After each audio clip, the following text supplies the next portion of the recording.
I'm trying to stabilize my phone right now because I did an upper body workout and my arms are sore. So real quickly, a few things that are really, really important as I talk about cleansing, as I talk about getting the right nutrients in your body, all these other things, and especially for women, because this is very, very important process as you talk about cleansing and how that affects the female body, especially with hormone regulation, detoxing excess hormones from the body, all these other things. This is most commonly effective for women who are, they're thinking, I'm healthy, I'm eating well, I'm exercising, I am not seeing the results I want to see, I'm struggling, why don't I have the right energy, all these other things. Your body's holding onto a lot of toxins, your hormones are not regulated, and you're not eating the right nutrition for what your body really, really needs. There's a lot more information on my website and in my upcoming book, The Female Fat Solution. So you can check that out on my website, which is www.drbethwesty.com.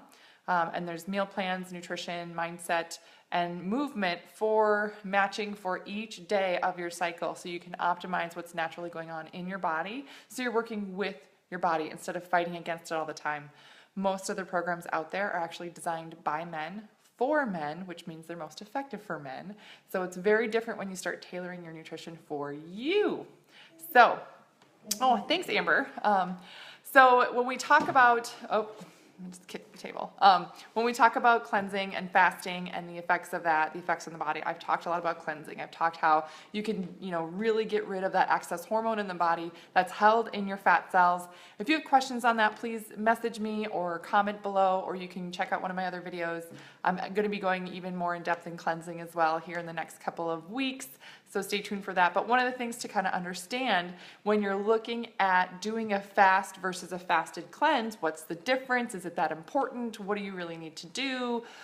Blah, blah, blah, right? So one of the questions I get most of the time is, well, can I just fast? I fasted before, or I know that's beneficial, or what is an intermittent fast, or I do daily fasting. That would mean like you stop eating at 7 p.m. and you don't eat again until 7 a.m. That's a daily, doing daily fast, which is good. There's a lot of health benefits to that as well. And that's great, but really doing a full fasting day is not eating for a full 24 hours at least. And then you can extend that into either 36 or 48 hours. We never really want to go beyond that 48-hour mark in terms of health issues, things like that. If you have more questions on why that's important, message me or comment or something like that. Or I can do a whole nother video on that as well. But that's something I actually speak to a lot of female athletes about, is feeding their body correctly, nutrition-wise, because the female athlete body is also very different than the regular body. So, hi Randy.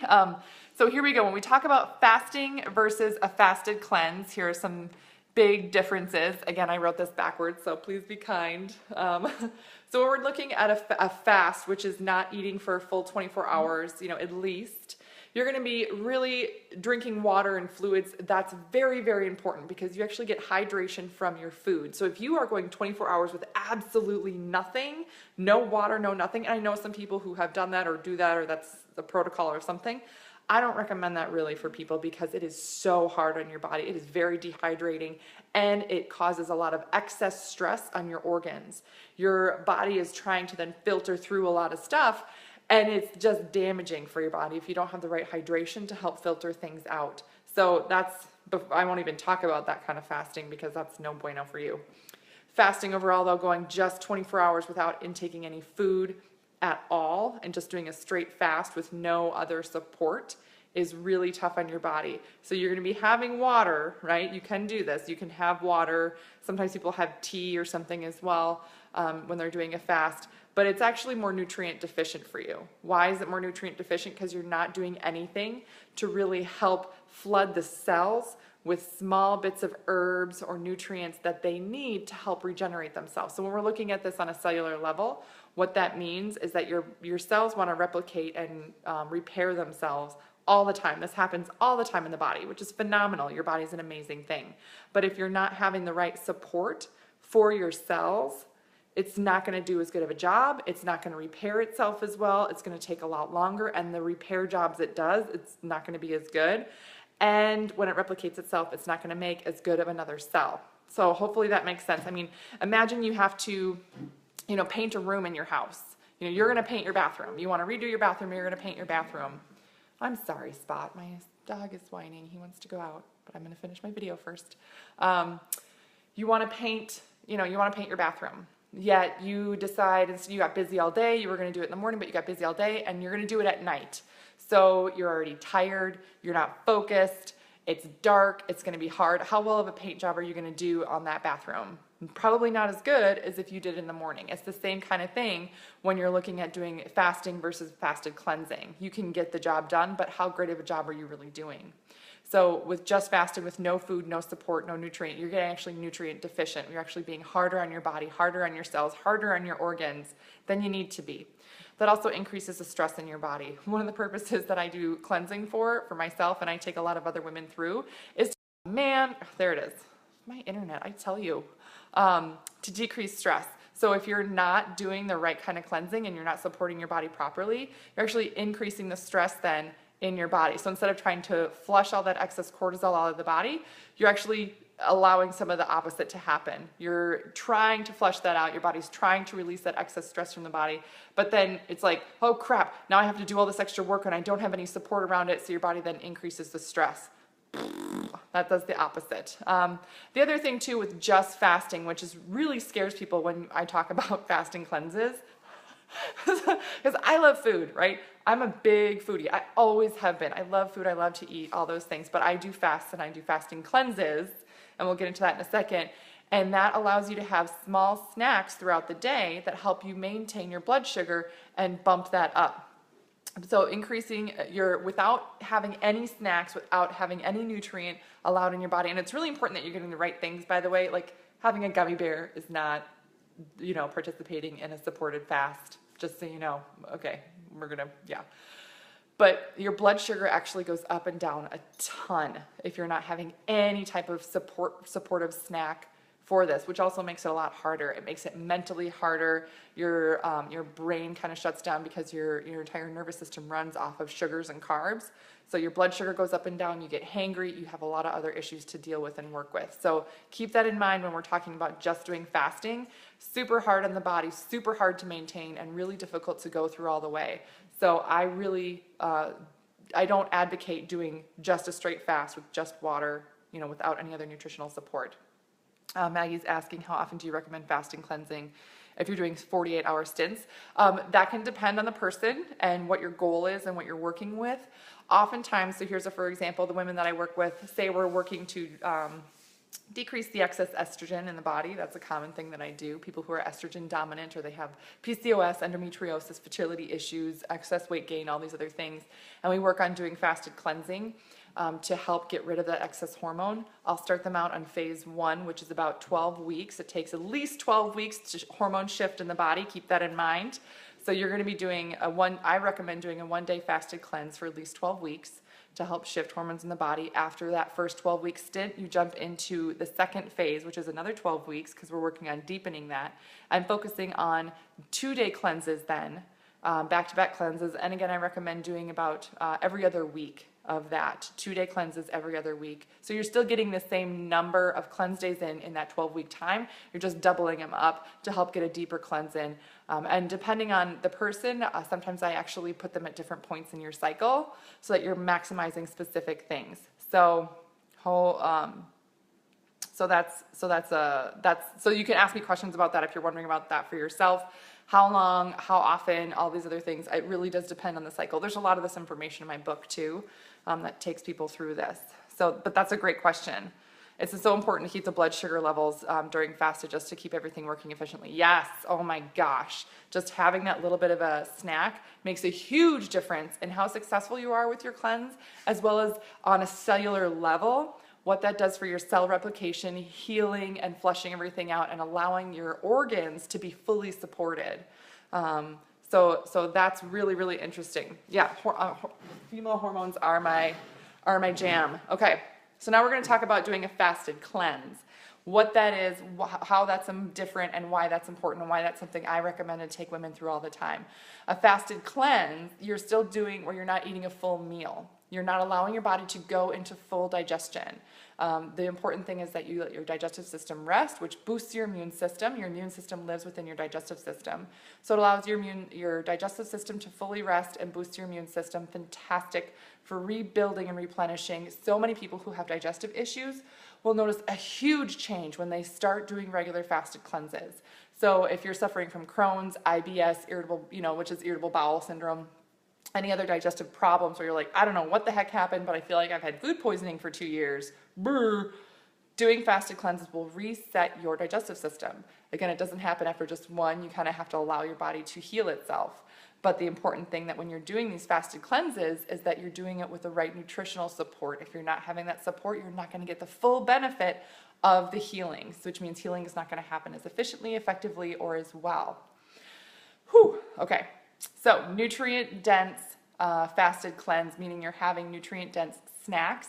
That's including protein, fat, and carb, all in one little bitty snack that you help regulate your blood sugar levels. Again, so your blood sugar levels are even. That's going to help decrease the release of cortisol, which also then helps regulate your stress levels. So while you're going through this fasted cleanse, these three things tie in together beautifully when you are supporting your body nutritionally while you're doing your cleanse.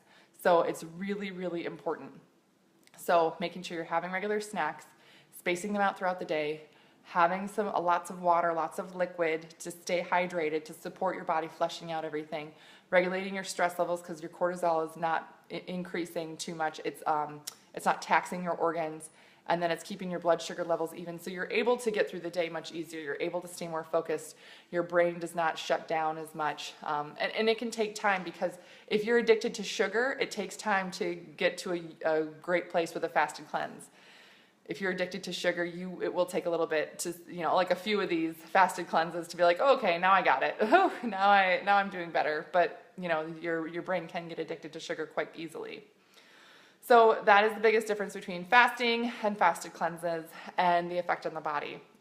In my next video, I'm going to really dive into the differences between men and women and the effect of cleansing in that aspect. I'm really excited. I'm a contributor in an upcoming book that talks about traumatic brain injury, and I'm doing a segment on the differences between men and women and how they recover from traumatic brain injuries and injuries also.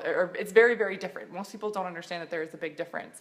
There's a website, it's called Pink Concussions. You can check out some information there. It's not my website, but there's just a lot of great info there. But I'm doing a segment on the women's recovery from brain injuries in this upcoming book. So I'll post some information about that too, because I'm super excited. It's going to be coming out in November, sooner than my own book. Just kidding, that's okay. So that's the other thing. I started doing, contributions to other things, and I'm writing other things. So I'm still writing, and I'm still releasing info. I'm just not as fast on my own book. It'll happen, people. It'll happen. Angela's asking, do you think it's necessary we need to take a week off of cleansing if you've done a 2-day cleanses for 3 weeks in a row? It depends, Angela. It depends on what your goal is, if you have a deadline you're trying to reach, and what physiologically is going on in the body and how your stress levels are handling everything. If you've done a great job, a really great job fueling your body with high quality, dense nutrients, then you can, do these back-to-back cleanses, back-to-back cleanses, which is 2 days, about 3 weeks in a row. And then I would recommend taking a week off, really let your body rest, recover, refuel. Also, it's important that you're correlating that within the cycle, because between estrogen and progesterone, it does play an effect on cleansing, and I'll talk about that on my next video. So, fasting versus fasted cleanse. And you guys got a song there. Okay. Well, so I'm going to say goodbye for now, and hopefully you guys got some great insight here. And let me know if you have any more questions or if there's anything else. Yes, okay, more questions, good. Any thoughts for those addicted to sugar? Yeah, sugar. Oh, sugar's a stinker. And the tough thing about being addicted to sugar is that it really does flood your entire system, and it's like makes you want it so bad. But going through the fasted cleanses really does help you get rid of that addiction to sugar, because it helps level out your blood sugar levels from there on out. So yeah, actually that's almost a whole nother video. I'll do a whole nother video on sugar addiction because there's so much out there on it. And the trouble is that so much of the food that we eat is falsely high in sugar and people don't even know it, that type of a thing. Do you have greens while cleansing or does it throw off the cleanse? Greens, powdered greens sometimes can be okay if you're doing a cleanse, but overall if you're no food, no greens food, that's going to throw it off. Again, that's too fibrous. You don't want your body to go into digestion at all. Sometimes if people are really struggling to get through a cleanse and, a fasted cleanse and like, oh, I feel like I need a little something more, having a little bit of a greens, powdered greens drink can be helpful. But overall, you want to stick to nutrients that are more dense, complete nutrients to help keep that blood sugar even because greens are not necessarily going to do a whole lot for your blood sugar, if that makes sense. Okay, yeah, the powdered ones. Yeah, then that's absolutely, something that's okay to do. So, but something that at the beginning as you're transitioning, okay to do, but try and stay away from it as you get more used to doing fasted cleanses. All right, hopefully that's a lot of great information. I will chat with you guys tomorrow and talk about the differences between men and women and cleansing. Yay! Everybody have a great day.